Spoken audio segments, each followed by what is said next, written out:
Good morning and welcome to our webinar this morning. I'm Sarah Truhaft, Senior Director of Policy and Partnerships at the Institute on Race, Power, and Political Economy at the New School. I have the pleasure of being your moderator today, and I'm so excited for this panel, which is all about LA County's approach to advancing racial equity through its American Rescue Plan Act investments. This event is a part of a collaborative multi-year research project of the Institute and PolicyLink. We're examining the extent to which local governments are prioritizing equity in their ARPA investments and documenting best practices and lessons learned from the ARPA experience. The project began 2 years ago when we realized the immense promise of ARPA, these flexible local recovery funds, to support transformative local investments that are targeted to the people and communities that were most disproportionately harmed by the pandemic and by structural racism. We also recognize the potential for this opportunity to be wasted. So last month, we released 2 new reports. One focused on the important role that chief equity officers play in advancing equitable ARPA strategies. And a shout out to our partners at the Government Alliance on Racial Equity. Many of you are here, many members are here. And then the second report was a series of case studies of localities that exemplified promising equity-focused approaches and investments. Through that case study research, we found that there were 4 driving forces behind equitable investment strategies. 1, community advocacy and voice. 2, strong equity leadership at the top. 3, institutional infrastructure for equity, staffing, offices of equity, et cetera. And 4, equity data systems and research to drive those investments in a data-driven investment strategy. As you'll hear, all of these elements are present in Los Angeles County, where equity advocates working outside and inside of government worked together and separately to set up an investment strategy that is thoughtful about how to advance equity and inclusion at every turn. And that is what this session is all about. Let me introduce our panelists and lay out how the next hour will go. First, I get to have a conversation with Jed Herrmann, Senior Advisor for Policy Outreach at the Office of Recovery Programs at the U.S. Treasury. Then we're going to shift to the LA story. We'll hear directly from 3 local leaders who've been moving forward that effort. First, Jacky Guerrero, Director of Equity and Community Investments at Catalyst, California. Then Dr. D'Artagnan Scorza, Executive Director of Racial Equity, the County of Los Angeles Anti-Racism, Diversity and Inclusion Initiative, or ARDI. And then we'll hear from Masih Fouladi, Deputy Executive Director of the Council on American-Islamic Relations, and also co-director of the Immigrants R.LA Coalition. We'll have a good amount of time for your questions at the end, so please go ahead and chat in your questions and we'll collect them for after the presentations. Just a quick note that Jed Herrmann will need to leave a little early, so you should chat in your questions earlier rather than later.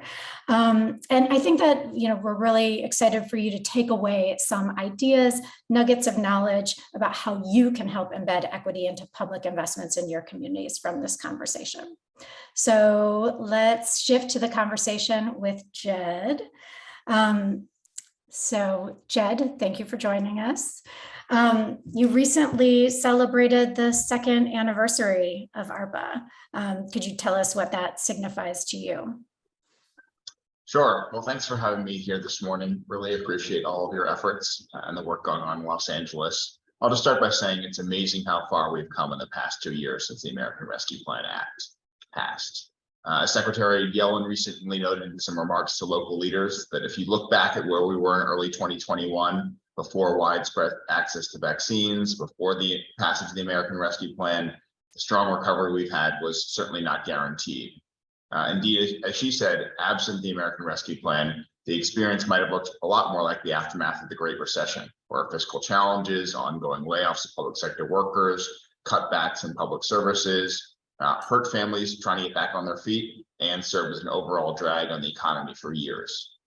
This time around, we've had something very different. The recovery has been faster and stronger with historically low unemployment rates, and particularly low unemployment rates for communities of color. And so due to the unprecedented amount of direct aid to state and local governments, they've had the resources they need to meet the needs of their residents, and the numbers bear this out and just how significant these investments have been. Through the state and local fiscal recovery funds in the American Rescue Plan Act alone, we've seen more than $11 billion committed in public health projects, $16 billion for housing, and nearly $12 billion for workforce. So the scale and speed of this recovery is unprecedented in comparison to past experiences. Thank you. Also, we as equity advocates were really excited to see that equity was prioritized in the regulations aligned with the executive order from the federal government. So from the Treasury perspective, could you describe what equitable implementation really means? Sure, thanks for that great question. And let me just pick up on the large numbers I just shared about the state and local fiscal recovery funds and where they're being invested. It's not enough for governments to spend these large amounts of funds. They need to spend them effectively. And a major ingredient in the effective use of these funds is making sure they're helping the people that most need the assistance. And so these are communities that were disproportionately impacted by the pandemic, like communities of color and like rural areas, just to give two examples. It's also important to note these communities' needs didn't start with the pandemic. There were long-standing inequities that exacerbated during the pandemic. So that's why we structured the state and local fiscal recovery funds program. So it wasn't only focused on the gaps created specifically by the pandemic, but about addressing the long-standing inequities that were exacerbated by COVID. And so as a result, we made the rules of this program so that it's simple to serve these disproportionately impacted populations by allowing governments that receive these funds to spend them on a broad range of services in these areas that were disproportionately impacted. That's just one example of how we've incorporated equity in state and local fiscal recovery funds. There are many others too. We encourage community engagement. We highlight the importance of disaggregated performance data, require transparency so communities can see how these funds are being spent. We've publicly posted spending data on our U.S. Treasury website to make this easy and accessible for people to understand. We've also done this in other recovery programs as well, aside from the state and local fiscal recovery funds. So the Emergency Rental Assistance Program provide assistance to low-income tenants and renters. We allowed for streamlined application requirements that made it easier for low-income renters to get assistance while also preventing fraud. And as a result, in the first year after the national eviction moratorium ended, evictions were well below pre-pandemic rates, and studies have found the rental assistance program was historically equitable and prevented millions of evictions. So in sum, for us at Treasury, equitable implementation means structuring recovery programs so the resources actually get to the people who need them most. Not only is this the right thing to do for individuals and communities, but also makes our country better prepared and more resilient for future economic, health, or other crises. Yeah, and I would just point out the reporting requirements and the structure of reporting has helped us as researchers to examine the focus on equity and equity outcomes as well. So, okay, shifting to the conversation today about LA County. You know this example very well. So could you share what stands out about LA County to you, and what do you think other jurisdictions can learn from the LA experience?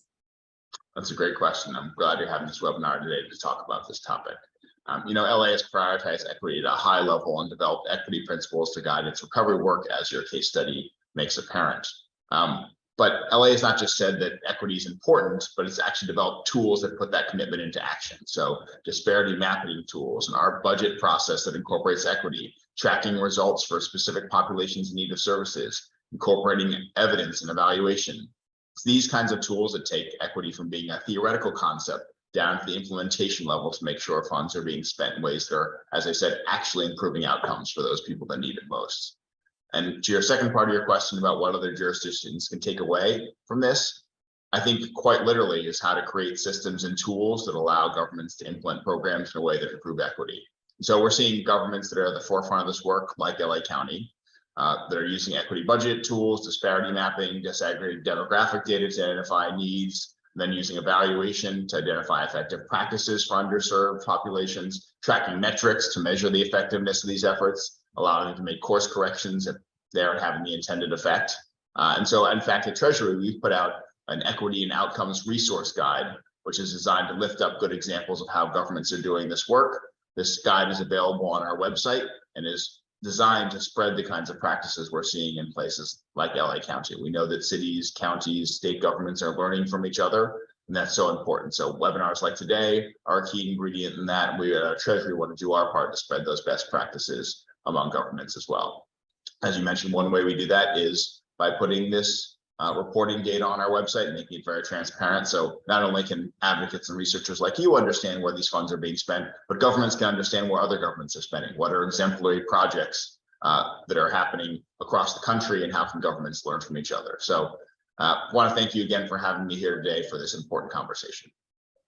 Thank you so much. We did get one question that I'm going to quick ask you now, because I think you have the answer, which is, how can localities know how much money remains to be spent in their jurisdiction? Yep. Happy to answer that. So as I mentioned, I will drop in the chat in a moment. We have a dashboard that we've put on our website where you can find all this reporting data, and you can filter that dashboard to look at specific localities and figure out what their total allocation of money was and how much they have reported to us has been budgeted, obligated, or expended. So that's a very easy tool for people to understand how much might be left in their jurisdictions. I'll also note for some of the larger jurisdictions, so places with populations greater than 250,000, we require them to do something called a recovery plan performance report that provides even more detail on what their spending priorities are. So easy to understand not only where have funds been spent, but where they're planning to spend them as well. Thank you so much for joining us. I know you'll be around for 20 more minutes or so. So if folks have questions for Jed, you could chat them in and he'll try to respond to them. But thank you. I'm going to shift over to Jacky now. Thank you, Sarah. And I think there's a presentation, right? That we'll try to get up in a second. So it's thank you everybody for joining this morning. If you're on the West Coast, and I think we also have folks joining from across the country, so it may be late or early afternoon where you're at. So my name is Jacky Guerrero. I am the Director of Equity and Community Investments at Catalyst, California. And what that means is, I lead the team that does a lot of the budget analysis or budget research and analysis for and in partnership with community-based organizations across the state of California. And Catalyst California is a racial justice organization focused on systems change. And we do a lot of our work in partnership with community-based organizations who work with community members. If we can go to the next slide. Thank you. And apologies about the text here. It's overlapping a bit. So I have a few things I want to share with y'all today. I wanted to talk a little bit about, who we are with more detail, because I do think it'll help explain really what led us to really push for an equity proposal within LA County in terms of how the county could really think about spending the $1.9 million that they received through the rescue plan. Then I'll talk about, how we informed, the spending proposal that we submitted, in addition to then the design of the equity motion or proposal, and really what our broader vision is. If we can go to the next slide. Thank you. So just a little bit about the team. I mentioned earlier, we're the team that does a lot of the budget research and analysis, but I wanted to make sure that I explain that a little bit more. Our work for the last several, 7+, maybe I think around 10 years now at this point, I should say, is we do a lot of our work, first really capacity building, right, around budget advocacy, and really doing trainings for community residents and organizers across the state. That's so important because, as many of you know, the budget can be a very inaccessible document. It's hard to understand. It can be very intimidating. So we do a lot of work to empower community residents to understand the budget process, and then also understand what the numbers are saying. We do a lot of that through budget research and policy research as well, where we dig into historical spending information and kind of across the board. We're willing to kind of try digging into the budget, so that way that can also inform strategies around how do we use our public dollars, right, to repair harms that were done via disinvestment in communities of color and over criminalization. And so we put a lot of that research to use now to propose, again, alternate strategies for that repair to happen. And so that is, in essence, kind of what we've been doing over multiple years. And so it really, when the pandemic hit, we were all worried, right, that one, there was going to be massive recession that would mean massive cuts to social service programs that so many communities rely on. And like Judd said, a lot of the pandemic really kind of illuminated already, highlighted the inequities that had been there for a long time. So we were really concerned that was going to continue to happen. And so when there was all this federal investment at the local level coming down, we wanted to make sure that the dollars are going in the right place. We can go to the next slide, please.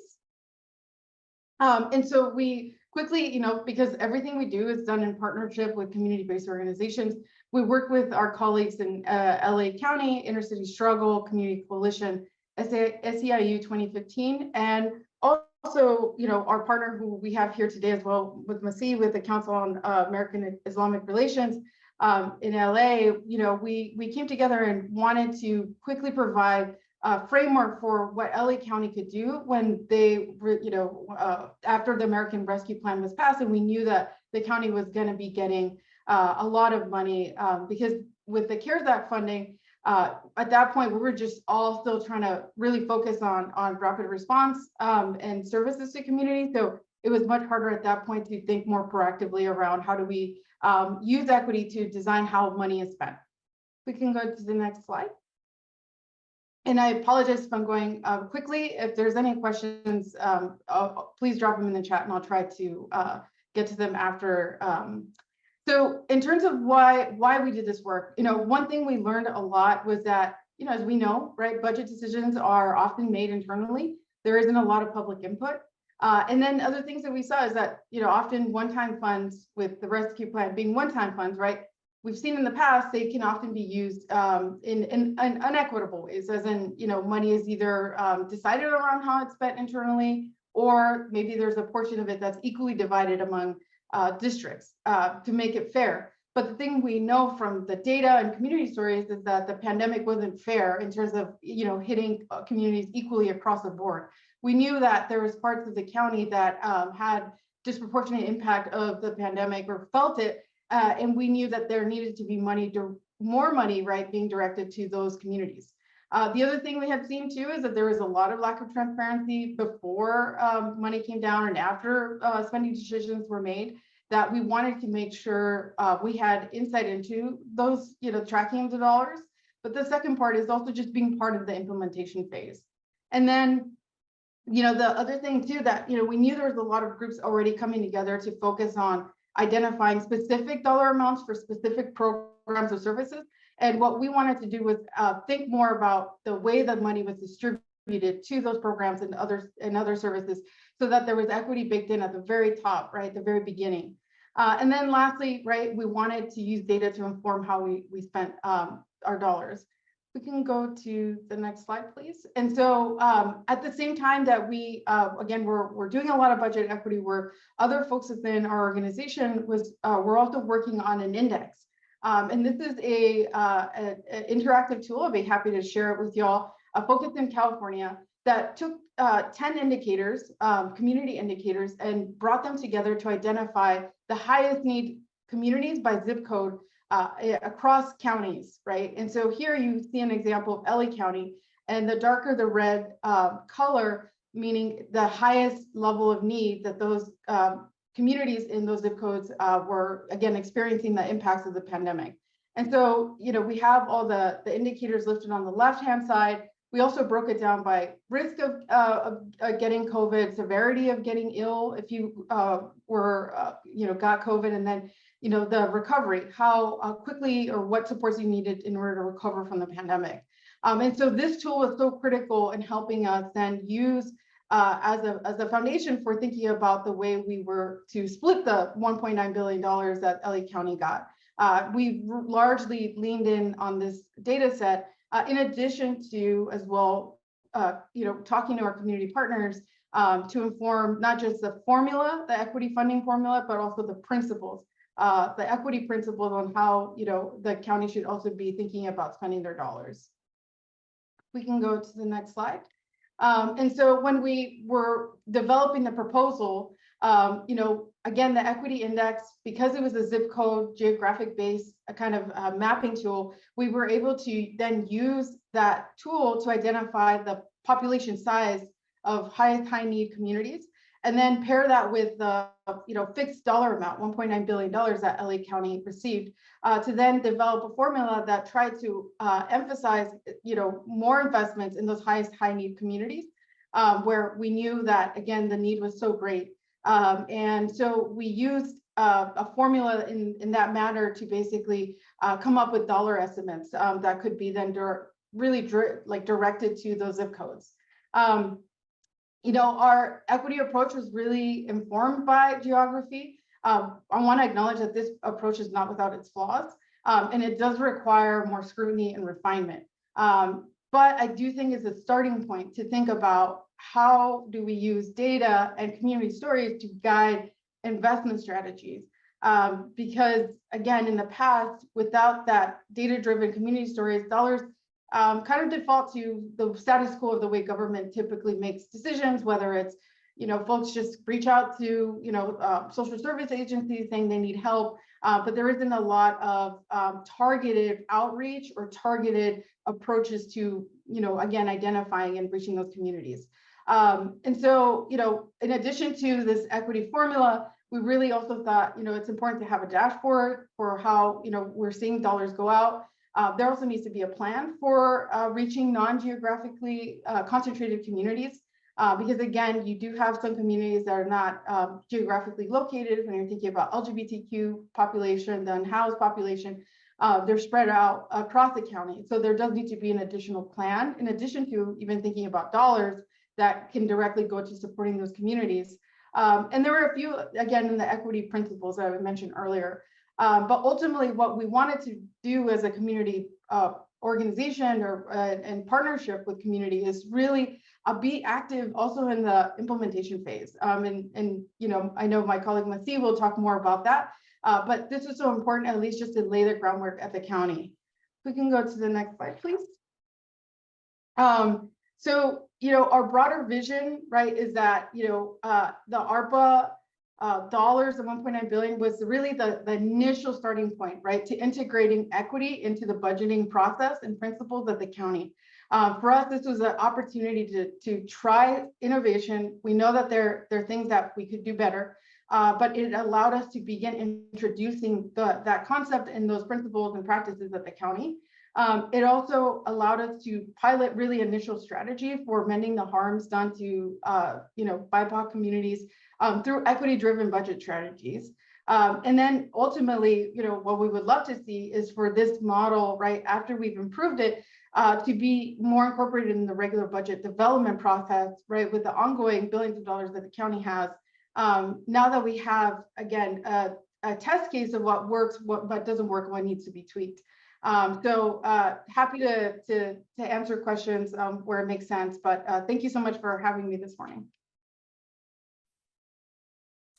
Thank you so much, Jacky. And we are going to have questions. So we'll save your questions. You can chat them in, and then we'll get to them at the end. And I would ask Dr. D'Artagnan Scorza to come up on the screen, and there's your presentation. So welcome. Thank you for joining. Good morning, and thank you all so much for being here with us today. And thank you, Jacky, for that incredible overview, and Sarah for the introduction. I'm D'Artagnan Scorza. I lead LA County's Anti-Racism, Diversity, and Inclusion Initiative, and we have been one of the key partners in ensuring that the American Rescue Plan has been implemented in an equitable way here in LA County through the Chief Executive Office, alongside our partners in our county council, as well as our internal services department. We've been able to build a set of tools to help us ensure that these dollars are targeted to those who are most impacted by the pandemic. Next slide. So shortly after the adoption of the American Rescue Plan, our Board of Supervisors passed a motion to strategically use American Rescue Plan Act funds so that we can target those resources to those who are disproportionately impacted by the pandemic. They focused on a few main areas. First, they wanted to make sure we had equity principles. And as many of you are aware, equity principles are like guardrails, right? They help to ensure that we're on the right path and headed in the right direction. Two, they wanted our teams to propose a formula that departments could apply to ARPA funding requests. So in other words, they wanted to make sure that the resources themselves were balanced and targeted to those who most needed them. And applied geographically, this allowed us to identify communities with the highest need, a high level of need, a moderate need, a low need, and a lowest level of need, which ensured that we were able to then invest more resources into the communities with the highest need with the high and highest needs. The board also directed that we create a public-facing website with a dashboard to report on our expenditures and outcomes by programs and departments, as well as our contracting opportunities. And for us, it wasn't just about contracting, but it was also about grant opportunities and service delivery opportunities as well.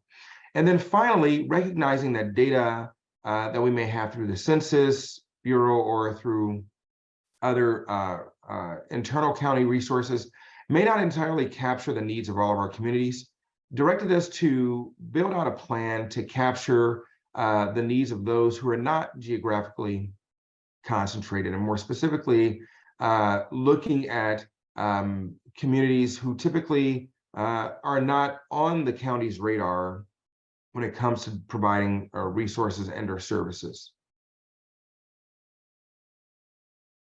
So the board, in allocating its funds, has done so in three strategic pillars. First, identifying how we can address, the county wants to address equity-focused investments and long-standing inequities in communities that have been historically disadvantaged. These are communities that were redlined. These are communities that have been historically divested in, and wanted to make sure that these investments could help support long-term recovery in many of these neighborhoods. The second pillar of investment is building a bridge to equitable recovery. So this is making sure that communities that are most impacted by the pandemic have supportive services like job opportunities, that there are recovery grants to, for example, arts-based organizations here in our creative economy here in Los Angeles. They wanted to make sure that, that we're able to provide supports to, for example, victims of domestic violence who lost their housing during the pandemic to ensure that they can maintain stable housing. So it really paid attention to the needs of many of our residents here in LA County so that we can target our resources to those who, again, were most impacted by the pandemic.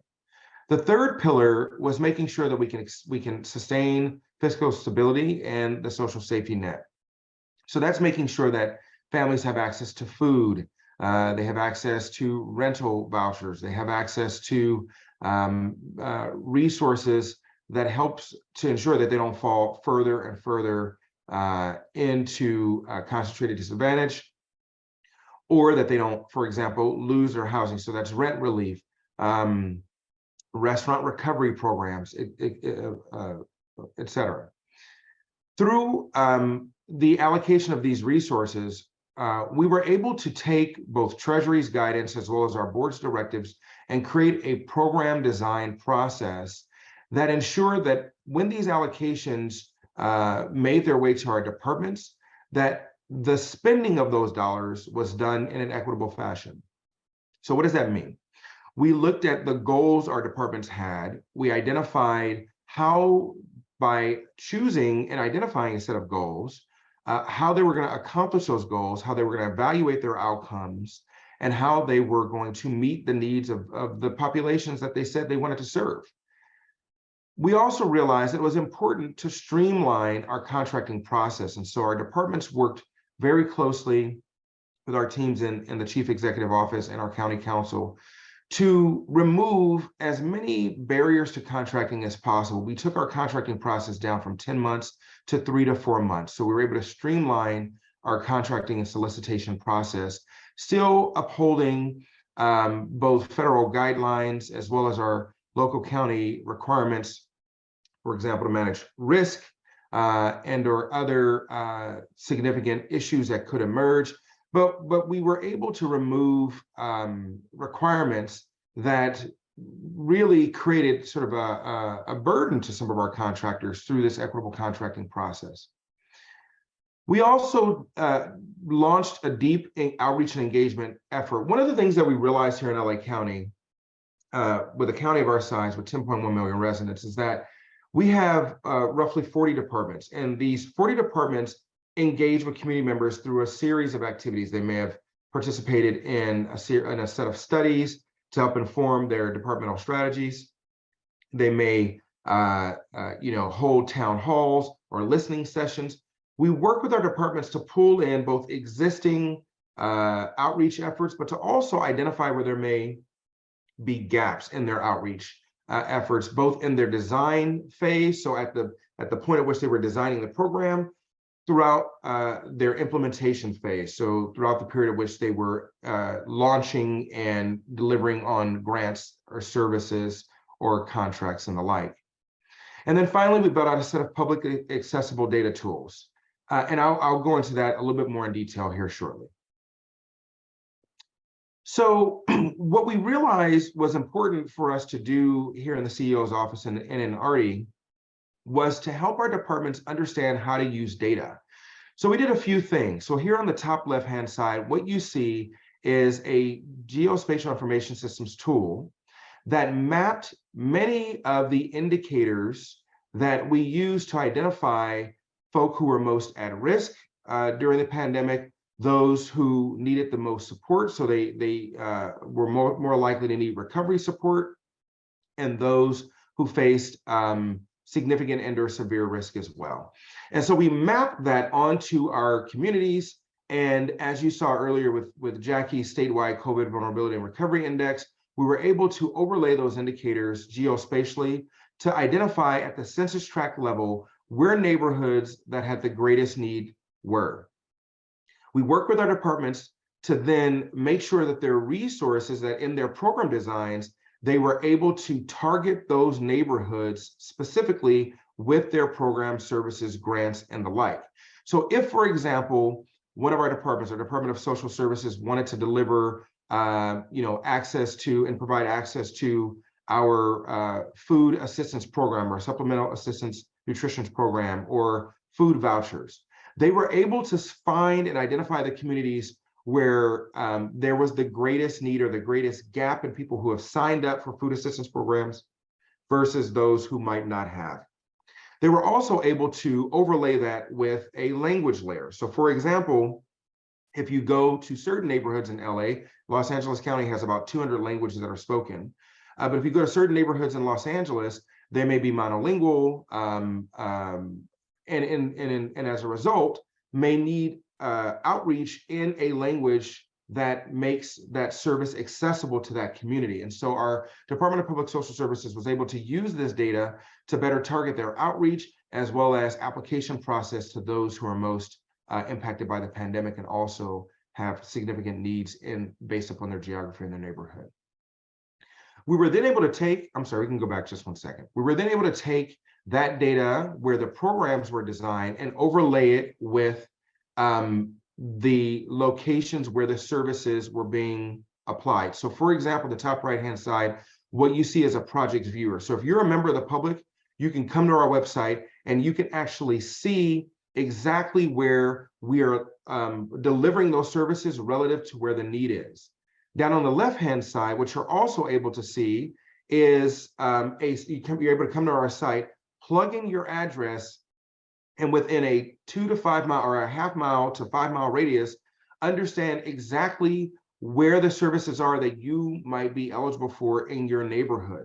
And so we were able to take that program data and then put it into a mapping system that allows any resident in LA County to plug in their address and see exactly which program they can tap into under the American Rescue Plan.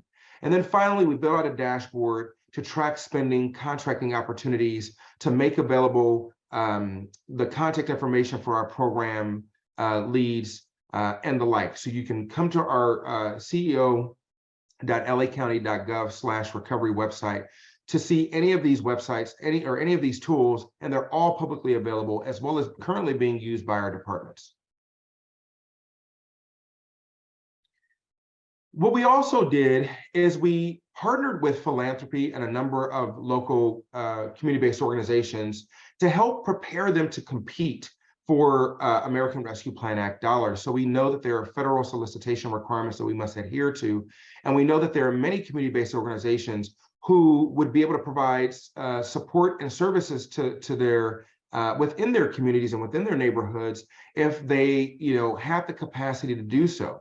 So we partnered with our local Center for Nonprofit Management, our Center for Strategic Partnerships, as well as BDO FMA, to build out a program called the Equitable Recovery Initiative to help ensure that local CBOs, small businesses and nonprofits, could compete with the county and take advantage of contracting and grant opportunities.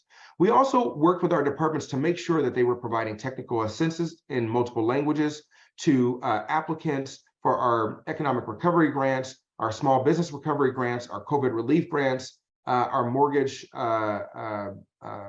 small mom and pop business grants, et cetera, to ensure that they can participate in this recovery as well. So it wasn't just, us saying, hey, here's this program. We built in capacity to make sure that if folk in community were interested in working with the county, there was a place for them to go to engage with us and make sure they can apply and or adhere to any auditing requirements that we may have. What we also did is created a unified communication and branding strategy to raise awareness so that as promotion was being done for these programs, folk knew that they were being funded by the American Rescue Plan, and they knew really what the requirements were. That there was a centralized website. There was a place to go to if you were a resident, a small business, a nonprofit organization, or any sort of type of organization that was looking for assistance based upon the programs that we're offering. Finally, what we wanted to make sure we did in our focus on equity was that we included efforts to improve outreach and language access. We've hosted multimedia and multilingual media briefings on ARP resources. We did this in roughly 13 languages, where many of our local newspapers were able to access information, and many of our local ethnic and hyperlocal media outlets were able to access information related to ARP. We also modified our dashboard to let folk know what the requirements are. So as you see here up on the top left in box 1, where there's a small little circle, we let folk know whether or not there was Wi-Fi access, whether or not you needed any sort of identification requirements to access resources. And so what we tried to do was make sure that we made our recovery plan assistance programs available in as many languages as possible. We're also investing in a centralized online language services hub so that our departments can take advantage of the resources we're building out to expand access to not only American Rescue Plan Act resources, but any of our county resources. And so we're taking the learnings from our ARP implementation and we're expanding them throughout our entire county so that our departments can utilize these resources to alter their approach to service delivery, to contracting, to outreach, and the like.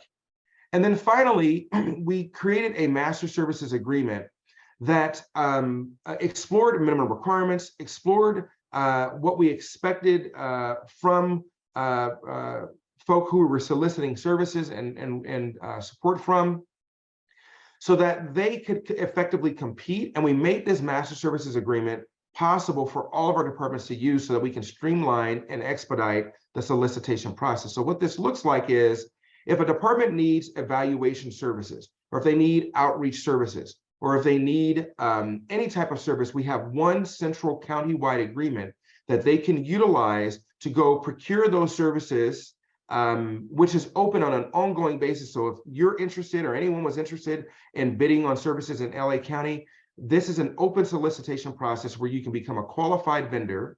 And when a request to provide evaluation services come out, we call it a work order solicitation, comes out, you're able to compete through this master services agreement process as well. So all of these things have been done to help advance equitable recovery here in LA County. And with that, I turn it over to you, Sarah. Wow, thank you so much. It's incredible to hear about, and there are lots of questions for you, which you can take a look at, but we'll get to them. But before that, before the Q&A session, we're going to bring up Masih Fouladi to present about their work, which really ties into equitable implementation and outreach to reach the immigrant community in LA. Thank you, Masih. Thank you, Sarah, and Jacky and Dr. Scorza. Again, I've had the pleasure of working with both of them throughout this process, and it's great to be able to present to you all today. My name is Masih Fouladi. I am the Deputy Executive Director for the Council on American-Islamic Relations in the Greater Los Angeles area. I'm also the co-chair of the Immigrants ARLA campaign, and that's really the work that we're going to be highlighting here today. So if we can go to the first slide. The Immigrants RLA campaign started as a result of the needs that we were seeing from our community in 2020 as we progress in the pandemic. Unfortunately, the CARES Act funding that was initially available to help with the recovery efforts really left many in the immigrant community behind. And as a task force, in the Immigrant Integration Task Force, that includes about 100 service organizations serving the different legal, housing, social services needs of the immigrant community, we realized that many, if not most of the members of our community were going to be left behind if we weren't able to advocate for them. If we can move on to the next slide. So what we did as a task force is decide to establish a advocacy arm and come up with a campaign that was informed by community needs that would really uplift what the immigrant community in its diversity was really experiencing during the pandemic. And here you see, after about 2 years of campaigning, our campaign has over 100 different organizations that are members, and you can see their logos here. If we can go to the next slide. The way that this campaign really came to be is 6 organizations, including CAIR-LA, the Trans-Latina Coalition, COFAM, the Filipino Workers Center, as well as Inclusive Action for the City, came together as co-chairs for the campaign. And we split the campaign into 3 subcommittees. Policy, which I serve as a co-chair for the policy committee, communications, and organizing.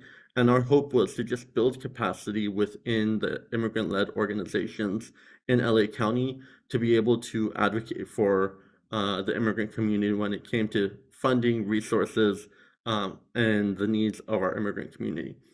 If we can go to the next slide.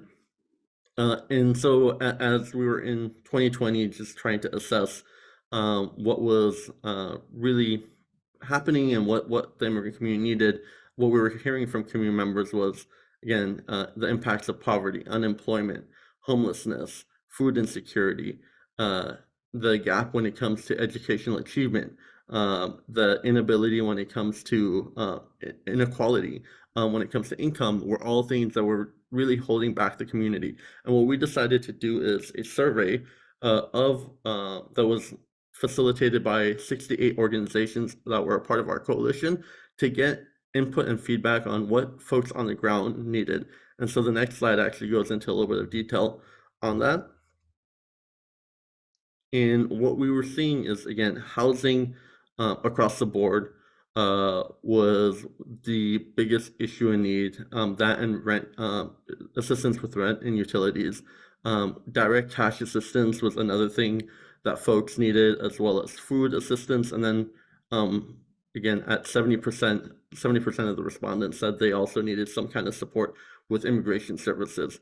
And when we were taking a look at this, we saw that there were many programs within the county that immigrants could access. There were some that were federally funded that they could not access for housing and rent support and things of that nature. But there were other programs for legal services, for food assistance, that in communication with county departments, we were seeing that folks weren't accessing. And so we also wanted to dig deeper into why was it that the immigrant community wasn't accessing these different types of resources. And what we found was, again, a lot of it had to do with the perceived ineligibility. So thinking that because of their immigration status, they would not be able to benefit from these programs. We also saw, again, to Dr. Scorza's point, language access has been a huge key component of not being able to access information, as well as technical technology access and awareness competencies around that, and the lack of information. And what became clear to us as we were talking to Jacky and members of her team and coalition was that really we needed to get the word out to our communities. And with the immigrant community, we knew that we needed a specialized lens to do that. So if we can go to the next slide. Ultimately, after seeing these survey results, our coalition came up with 3 main goals. We wanted to strengthen and grow the coalition of immigrant-led organizations that were building power within LA County. We wanted to secure equitable and robust funding through the county, and we wanted to influence the design, implementation, and operationalization of the programs and services through the county. And so in the next couple of slides, I kind of talk about the 2 major ways that we did that. One was, if we can click, I think there's one more, there we go. So the 2 major ways that we did that was, one, through direct requests for funds through the American Rescue Plan.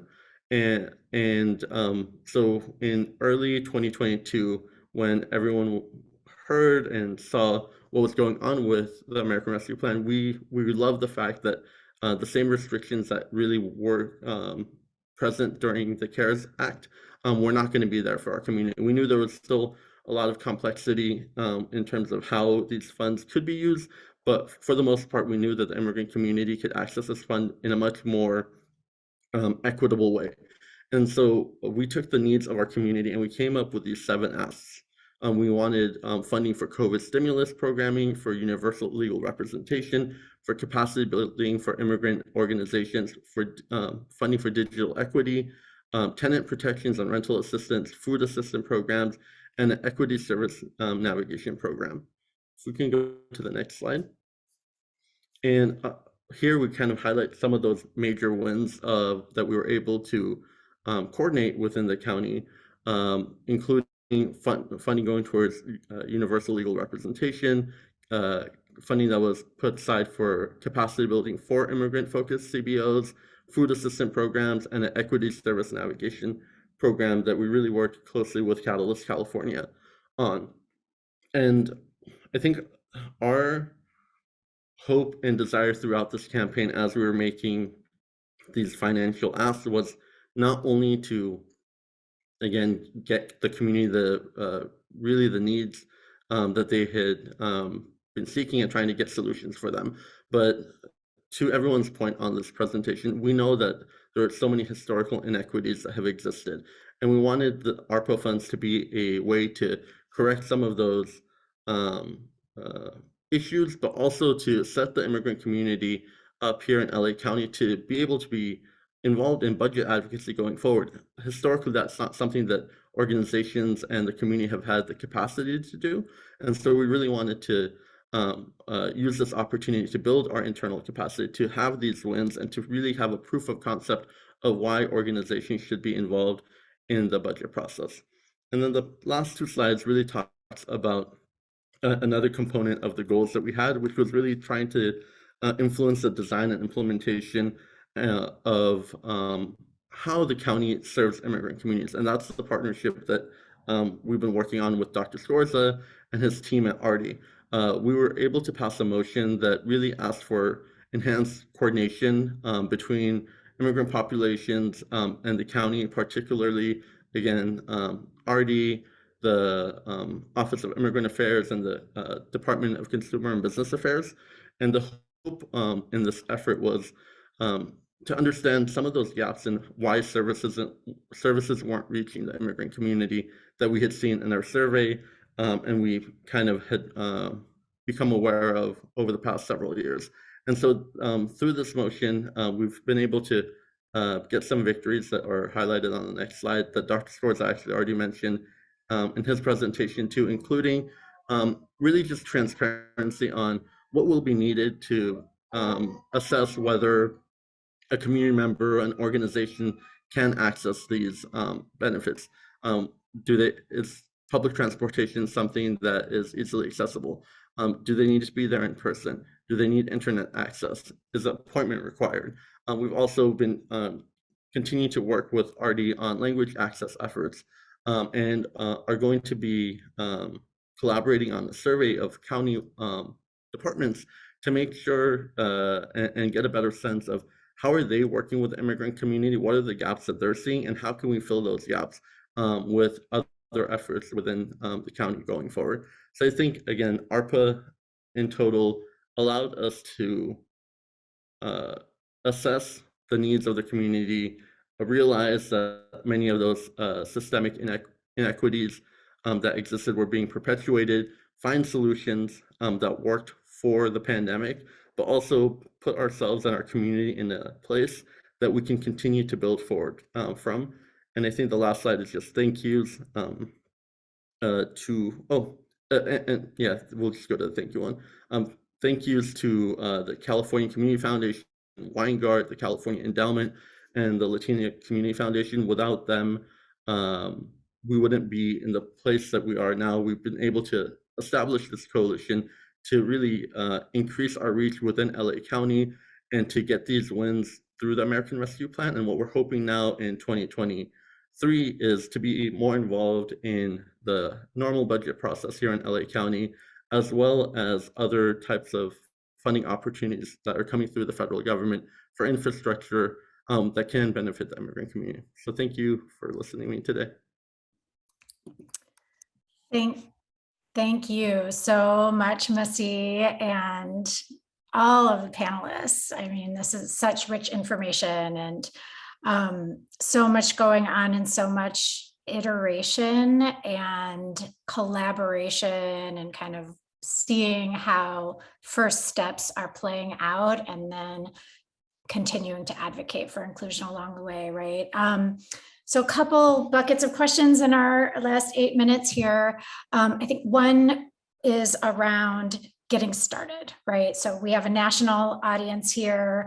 Many don't have an ARDI department yet, don't have the Latino Community Foundation, giving resources to advocates, right? So it's just, you're pretty far along. Like, what would you recommend in terms of getting started for folks that don't have as much in place? And then I'll just preview it. The second question will be around looking forward. And you've touched on it a bit around how to think about how you want this to continue in the future in the regular budget process.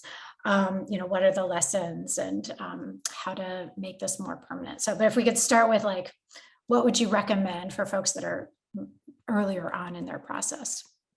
Yeah, I think the survey was so important for us, right? Data is really important and a narrative. I think two components of a campaign are the stories of the community members who are being impacted, and then being able to articulate those stories not only through testimonials with the Board of Supervisors and county departments, but also then to have that information and data to back it up. So find it wherever you can, build surveys out yourself, go to the community, get input, and that's a great way. I'm also sending something in the chat.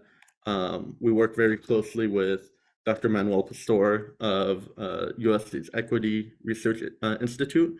And if, again, in your region, you don't have something like that, just try to find comparative numbers that you can use with what you're getting in terms of your own surveys to build out what your county, what your city, what your state should be doing for any particular community. It doesn't necessarily even have to be the immigrant community.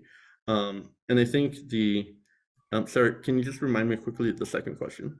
The second question is, how do you translate what you've done with ARPA to the regular budgeting process?